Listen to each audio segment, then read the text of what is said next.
किस माहौल में लड़कियां सुरक्षित रहेंगी जब लड़कियां अपने घर से जब निकल रही हैं तो उनका रेप यूपी पुलिस का एक ऑफिसर कर रहा है। बीजेपी ने उस ट्वीट में किसका जिक्र किया है? बीजेपी ने उस ट्वीट में किसका वीडियो दिखाया है? क्या इसका जवाब आप मुझे देंगे? वो पाकिस्तान के एक मंत्री का वीडियो दिखा रहे हैं जो आप नहीं पूछ रहे हैं। आपको पूछना चाहिए कि बीजेपी ने पाकिस्तान के मंत्री का वीडियो ट्वीट करके ये बात कही है। अब बीजेपी को पाकिस्तान का सहारा है, आपको अपने देश के लोगों से प्यार नहीं है, आपको अपने विपक्षी नेताओं से इतनी चिढ़ है कि आप पाकिस्तान की गोदी में जाकर बैठ जाते हैं। ये है बीजेपी का असली चाल चरित्र और चेहरा। जहां पर भी चुनाव आता है बीजेपी का इलेक्शन डिपार्टमेंट वहां पर जाकर विपक्ष को डराने धमकाने उनके खिलाफ कार्रवाई करने का काम करता है। ये पहली बार हो रहा है कि पॉलिटिकल कंसल्टेंसी पर भी किया जा रहा है कि ईडी ने पिछले 11 सालों में बीजेपी का फ्रंटल बनने के अलावा क्या किया है, ईडी के कितने केसेस अपने कंक्लूजन तक पहुंचे, ईडी का कन्विक्शन रेट क्या है, यही उठाकर देख लीजिए। और कितने केसेस जो 2014 के बाद दर्ज हुए वो भारतीय ऑपोजिशन के खिलाफ दर्ज हुए, आपको समझ में आ जाएगा ईडी का रोल क्या है। ज्ञानेश कुमार तो इतने अद्भुत हैं कि उन्होंने अमर्त्य सेन तक से उनकी नागरिकता का प्रमाण मांग लिया है। ज्ञानेश कुमार तो अगर आज महात्मा गांधी जिंदा होते तो उनसे भी उनकी नागरिकता का प्रमाण मांग लेते। This video is sponsored by Mahalakshmi jewellers, Mannur multi speciality hospital, KBN university, kebab corner restaurant and banquets, Imran silk house, अल्चरे group of institutions and by ideal with ji.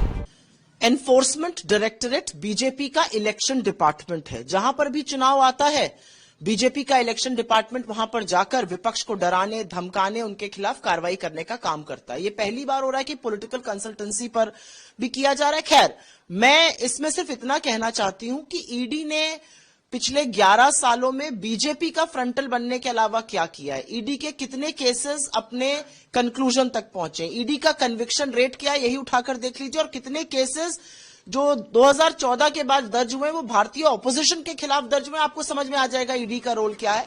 Election department बनने के अलावा एनफोर्समेंट डायरेक्टरेट के पास आज की तारीख में कोई काम नहीं है और मुझे ऐसा लगता है कि उनकी विश्वसनीयता, उनकी साख पूरी तरह से वैसे भी खत्म हो चुकी है।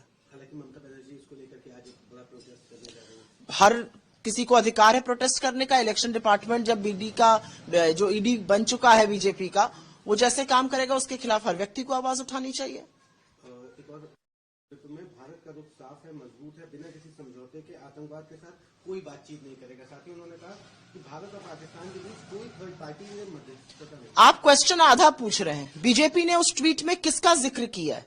बीजेपी ने उस ट्वीट में किसका वीडियो दिखाया है? क्या इसका जवाब आप मुझे देंगे? वो पाकिस्तान के एक मंत्री का वीडियो दिखा रहे हैं जो आप नहीं पूछ रहे हैं। आपको पूछना चाहिए कि बीजेपी ने पाकिस्तान के मंत्री का वीडियो ट्वीट करके ये बात कही है। अब बीजेपी को पाकिस्तान का सहारा है, आपको अपने देश के लोगों से प्यार नहीं है, आपको अपने विपक्षी नेताओं से इतनी चिढ़ है कि आप पाकिस्तान की गोदी में जाकर बैठ जाते हैं। ये है बीजेपी का असली चाल चरित्र और चेहरा। इसके साथ ही प्रहलाद जोशी ने भी प्रहलाद जोशी को उनकी पार्टी सीरियसली ले रही, मैं क्या जवाब देके उनको सीरियसली लूं?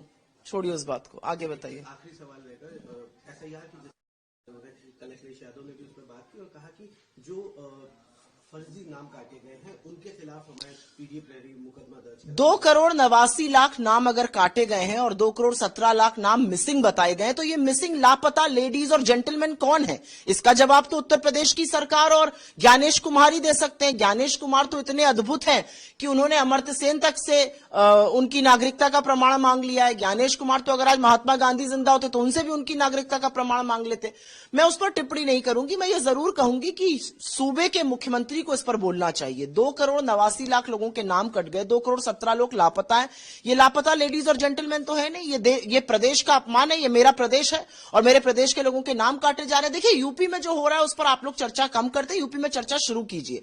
यूपी में अमित शाह और योगी जी कहते थे अपराध मुक्त हो गया है, लड़कियां गहना पहन के रात को 12 बजे घूम सकती है। 14 साल की लड़की को एक पुलिस का अधिकारी घसीट कर स्कॉर्पियो में उसका रेप करता है और उसको वापस छोड़ देता है और वो फरार और अभी तक पकड़ा नहीं गया है। यह है यूपी की असलियत। शर्म आनी चाहिए यूपी के लोगों को और शर्म आनी चाहिए मुख्यमंत्री जी को। कानपुर की जिस घटना का आपने जिक्र किया उसमें SHO के खिलाफ कार्रवाई हुई है, पुलिस कमिश्नर का वहां पे कहना है कि जो अधिकारी थे उनके विरुद्ध भी कार्रवाई की जाएगी, जल्दी उनको रक्षक भक्षक बन बैठा है और अभी कार्रवाई खेला जा रहा है।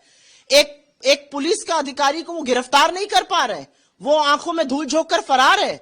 आप ये सोचिए कि यूपी में किस माहौल में लड़कियां सुरक्षित रहेंगी जब लड़कियां अपने घर से जब निकल रही हैं तो उनका रेप यूपी पुलिस का एक ऑफिसर कर रहा है। क्या बात आप लोग कर रहे हैं? यूपी का प्रशासन, यूपी की पुलिस किस गर्त में जा चुकी है उस पर चर्चा कीजिए। ये कार्रवाई खेलने से काम नहीं चलेगा। This video is sponsored by Mahalakshmi Jewelers, Mannur Multi-Speciality Hospital, KBN University, Kebab Corner Restaurant and Banquets, Imran Silk House, Alchere Group of Institutions, and by Ideal with G.